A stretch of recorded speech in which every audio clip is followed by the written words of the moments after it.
Well, hello and welcome. Today we're in Hanover County, Virginia, and we're talking about gardening through dry months, how to garden maybe with irrigation. We're at the Horticulture Learning Center here in Hanover County. I'm here with Holly Owens. Holly is a master gardener here in Hanover. Thanks for letting us come out today and talk about this. It's a pleasure. How are you all dealing with drought? I know you've got something behind us you want to talk about. Okay, well, we have very limited water resources here on this property, and the well that's here doesn't cover all of the buildings and things it needs to here, so we're challenged. So we decided to put in this water tank. It collects rainwater off of the roof and then goes out to the garden.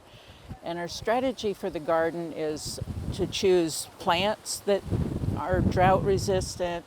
Natives are amazing for that because they don't need as much water as, say, your vegetables.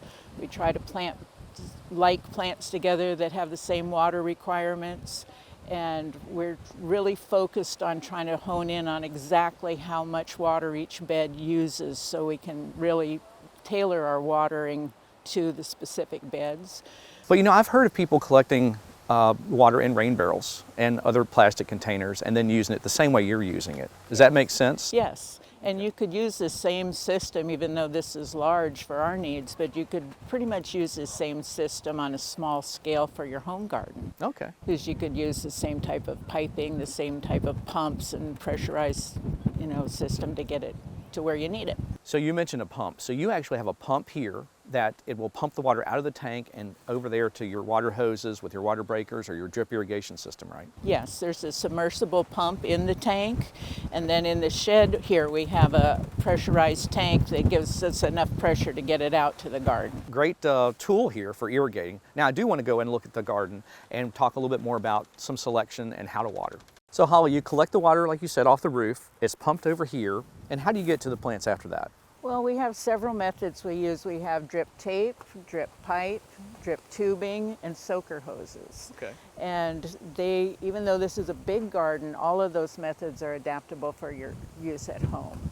And they have a lot of benefits. One of the biggest benefits is that it doesn't splash water up on your plants, so that helps prevent disease. And since we put the irrigation in, that's been cut way down out here, so it's been great.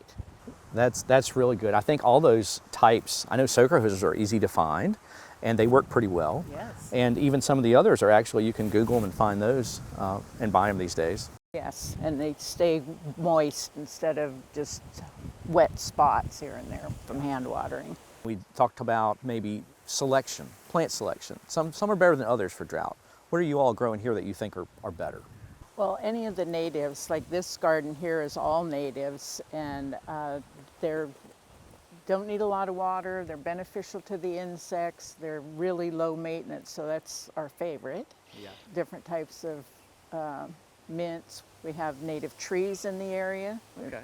So that's what we like to choose for our plants. Sure, it makes sense. I know people that grow tomatoes and eggplants and cucumbers are always needing water, right? Right, and the other thing we're trying to do is really add a lot of mulch.